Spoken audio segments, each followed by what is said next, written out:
Queria trazer para vocês a primeira pergunta geradora aqui da nossa discussão. Coloca na tela, por favor, Sérgio, a primeira pergunta aí para gente. Olha só, é verdade que a lua de mel pode gerar a primeira crise no casamento? Não é cedo não, gente?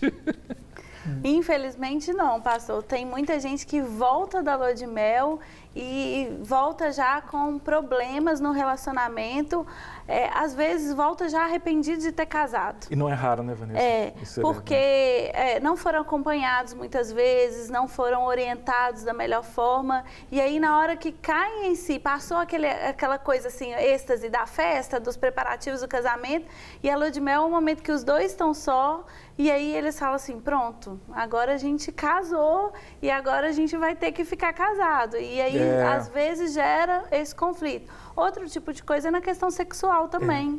Então, tem homem que não sabe respeitar a mulher, às vezes os dois são virgens, e aí essa questão fica meio traumática, principalmente para a mulher. Tem casos para o homem também. Então, isso tudo pode vir da crise de uma lua de mel. Também tem, às vezes, acontece algum evento na lua de mel, né? Alguma coisa que faz os dois brigarem, por exemplo. Incrível. E aí eles voltam... Só que assim, não dá mais para terminar, né? No namoro você podia, mas no casamento... Sua casa, né? No casamento você vai ter que conviver, né? Você vai ter que conviver. Até essa questão da Vanessa falando, acontece deles brigarem na lua de mel. Já tive contato com casais que eles, na lua de mel, na viagem, tudo, por causa de alguém ter feito uma pergunta pro rapaz, uma moça perguntou algo pro rapaz, gerou uma crise de ciúmes. Olha... E essa crise de ciúmes começou a perdurar. Então, passou 1 mês, 2 meses, ele veio, pastor. Tá difícil. Tá difícil, porque a pessoa veio, eu fui só educado, respondi uma pergunta. E isso ela começou, não, porque você está me traindo, que não sei o quê e tal. Então, assim, também tem aquela questão da pessoa saber lidar com as situações do dia a dia. Eu, infelizmente, não tive a minha primeira viagem de lua de mel, no caso, não cheguei a viajar. Mas a noite de núpcias também pode gerar uma frustração. Sim. Né? Por quê? O casal está cansado de preparar casamento, organizar o casamento. Estresse. O cara ficou andando o dia inteiro. A menina estava lá no dia da noiva, né, tomando aqueles banhos, né, de aromas e não sei o que e tal. Chega ela relaxadíssima no casamento. O cara chega, porque estava na correria, organiza isso, entra em contato com o cerimonial, não sei o que, cansado. Aí chega no dia da noite de núpcias, nenhum dos dois dá conta. Ela relaxada demais, vai dormir. Ele cansado demais, vai dormir. Aí, poxa, eu achei que ia ser aquele êxtase, né? E não é. É a famosa expectativa versus realidade, Sim. né? O casamento tem muitos mitos que as pessoas colocam em cima de lua de mel, em cima de noite de núpcias. E a gente precisa desfazer esses mitos, porque às vezes a pessoa vai com uma expectativa muito grande para tudo isso e acaba se frustrando. Eu tenho percebido, Vanessa e Rodrigo, é uma leitura minha, sou um pouco mais velho, um pouco mais velho que vocês, bem mais velho que vocês, que atualmente o casamento virou um evento muito diferenciado de algumas décadas. Tem vários programas nas TVs, não só a cabo, mas fechada, mas também TVs abertas, de preparar cerimônia. E parece que agora tem que ser aquele evento assim, sabe? Mega. O carro tem que ser o carro, um Calhambeque de 1930, sabe? Aí tem que ter... mas tem tudo nos casamentos. Isso eu acho meio problemático, porque o casamento não é a festa, não é a cerimônia. Não é isso? Tem que se preparar para a vida marital. Isso, e conjugal. o nosso trabalho, né, pastor, tanto na rede da família quanto na juventude, é conscientizar os jovens sobre isso, porque realmente a gente vê jovem querendo casar porque querem ter uma cerimônia, querem ter uma festa, tem o sonho. Eu já vi muitas moças querendo casar porque o sonho delas é entrar numa igreja vestida de noiva. Né? E aí casam e aí falam assim, o que eu fiz na minha vida? Então, precisa essa conscientização ser muito trabalhada nos jovens, principalmente nos jovens, porque aí quando eles chegam a tomar uma decisão de casar, aí eles têm que estar cientes, não, o casamento, isso daqui faz parte e vai ser um momento muito pequeno, mas que é especial, vai lembrar para o resto da vida, mas que é muito pequeno perto de tudo que eles vão viver. Perfeito. Né? É bom ter... Sim, é bom ter uma cerimônia, é bom ter um casamento lá com um pastor ministrando, receber a bênção, isso é importante também. Mas algo que você falou, tem gente que está hoje focado só no casamento luxuoso. Mas tem também o inverso. Tem aquele que não quer nada. Ele quer ir para o cartório, assinou o papel, pronto, acabou. Só que também isso gera uma frustração, às vezes no noivo ou na noiva, que sonhou sempre em ter uma cerimônia. E às vezes um abre mão. Mas pra quê? Mas vai ficar lá na frente quando... Vai sentir falta. No casamento, durante o casamento. Deixa eu ver a foto do seu casamento. Não teve. Aí começa a gerar aquela frustração e tudo. E isso começa uma cobrança e é uma crise. E eu costumo dizer também que o casamento é algo muito especial para Deus, né? A família é algo muito especial para Deus e é algo que a gente sabe que Deus trabalha em nós, em nosso caráter, né? Ele transforma sociedades através de famílias. Então, a gente também tem que dar honra ao casamento, à cerimônia de casamento, porque é a partir daquele passo que os dois se tornam marido e mulher, né?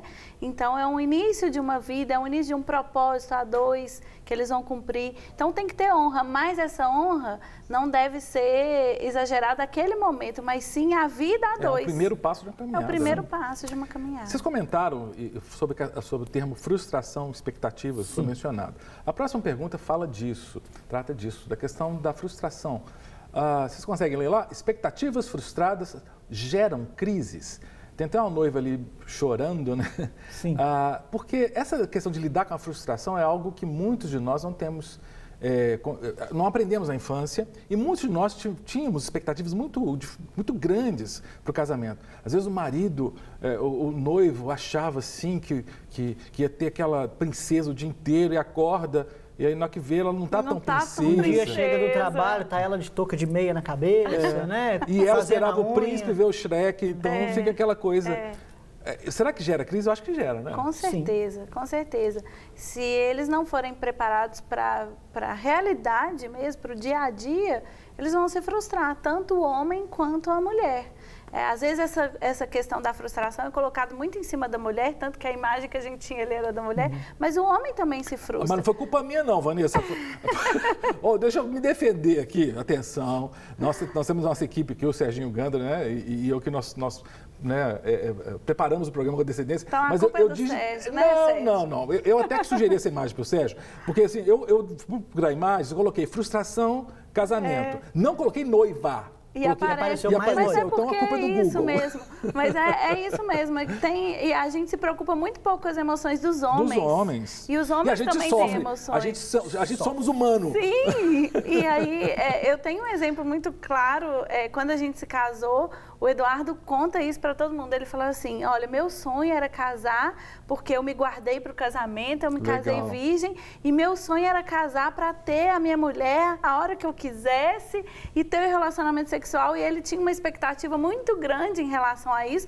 E aí, quando a gente casou, tinha casa para arrumar, tinha visita para fazer para os pais, final de tinha semana, que trabalhar. Bem achando que ia poder ficar só lá, né, de samba canção em casa. E isso foi uma expectativa que frustrou ele, porque ele achava que o relacionamento sexual entre marido e mulher era o tempo inteiro. E ele viu que isso não aconteceu, e aí ele falou assim, não, então a gente teve que conversar sobre essa expectativa dele, a gente teve que dialogar muito para que ele não ficasse frustrado, porque realmente era algo que ele tinha uma expectativa exagerada daquilo que era a realidade. Que é aquilo que o mundo nos implica, né? Acha que casamento vai ser só sexo, pronto, acabou. E não é bem assim. Né? Não, e tem muita gente, e realmente é um mito, né? Tem muita gente, eu já ouvi tantos jovens falando isso, talvez você sobretudo que trabalha com juventude, não, Jesus não pode voltar não, porque eu tenho que casar. Você já ouviu? Demais. Várias vezes, né? Eu falei assim, sabe de nada, inocente. A felicidade acho que está ligada ao casar, né? Não, e não só casar, mas a questão física, sexual, né?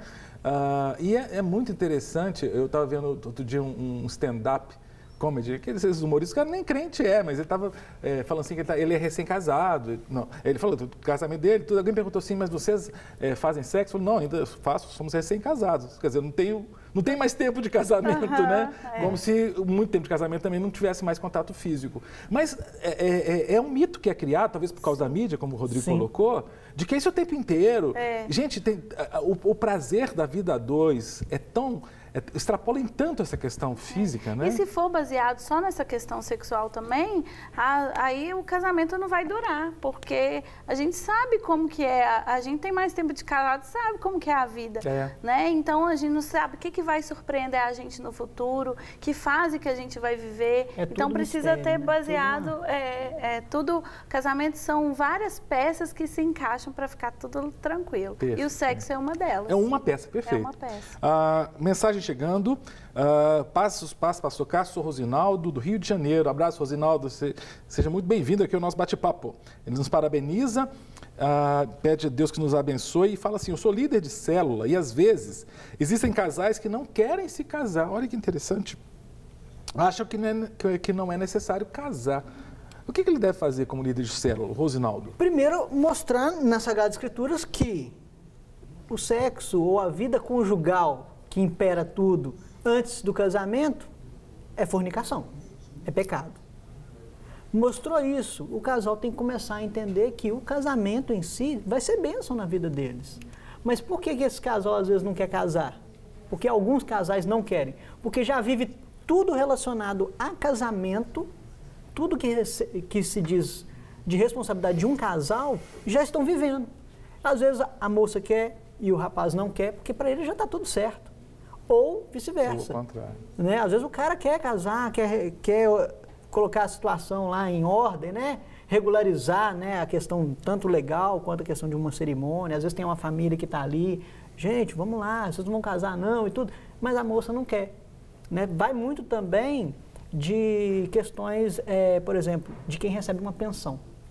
Ah, sim, eu já ouvi casos assim. Sim, A moça ou o rapaz recebe uma pensão de um viúva, que era isso, que era aquilo outro, e fala assim, olha, eu não posso casar, porque se eu casar, eu perco a pensão. Perco a pensão.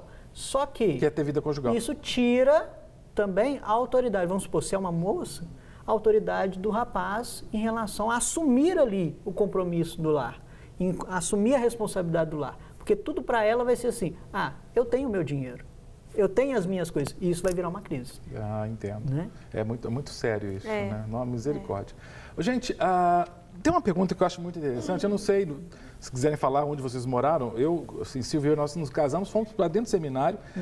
E era um seminário, ainda nem existe a Palavra da Vida. Nós conseguimos alugar metade de uma casinha. A casa era pequena, nós alugamos 3 cômodos da casa para morar. A gente queria casar.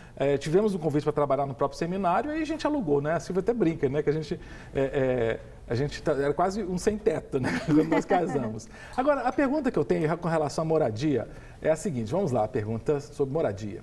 O local da moradia é importante para evitar crises? Porque me parece que tem sim algumas crises que são geradas porque o lugar ou é grandioso demais, ou é humilde demais, ou é perto demais de algumas pessoas. O que vocês pensam? Atendi um casal esses dias a respeito. E o rapaz, ele foi lá, porque é divorciado e tudo. E qual o motivo do divórcio? Moravam na casa da mãe. E isso, a mãe às vezes falava mal da esposa. Aí, não, então vamos para a casa da sua mãe. Foram para a casa da outra mãe. O local de moradia ali ficou avacalhado. Ele não assumiu uma responsabilidade de assumir um local para eles e... Mas tem muita gente casando sem ter condições de pagar um aluguel, né? Aí acaba indo morar com os pais. Isso é meio problemático. Tem aquele ditado, né? Quem casa quer casa, né? Mas a gente sempre orienta e fala, quando a Bíblia fala, deixará o homem pai e mãe, significa, e unirá a sua mulher, significa, esse deixará tem que ser um deixar emocional, físico e financeiro. Sim. Então a pessoa, né? Geográfico, né? Esse físico. Então a pessoa tem que entender que se ela casar, ela tem que ter condições para casar. Autonomia. Porque autonomia, não precisa viver no luxo, mas precisa ter essa autonomia para casar. Isso gera crise mesmo. Às vezes a pessoa mora num lugar muito pequeno e aí estava acostumada a morar numa casa grande e aí às vezes se sente preso, ou às vezes um lugar muito grande dá muito trabalho para limpar. Tudo isso o casal tem que pensar para o bem-estar deles. Também, não só a questão do local, mas o que tem no local. Eu, por exemplo, quando eu me casei, a gente tinha o nosso apartamento, mas a minha sobrinha, quando foi lá a primeira vez, note, sua casa tá vazia ou não, tá cheia de espaço pra gente brincar. Porque não tinha quase nada. Tinha uma cama, tinha um fogão, uma geladeira e pronto. Né? O básico. Né? E a gente foi conquistando as coisas. Sim. Tem gente que acha que para casar tem que ter tudo pronto, montadinho, armário embutido. Sim. E não é bem assim. Você construir a dois é melhor do que você construir tudo antes e depois não ter nada para conquistar. Para receber todas as novidades do canal, inscreva-se. E se curtir o vídeo, clique em gostei. Aproveite para acompanhar a Rede Super nas redes sociais.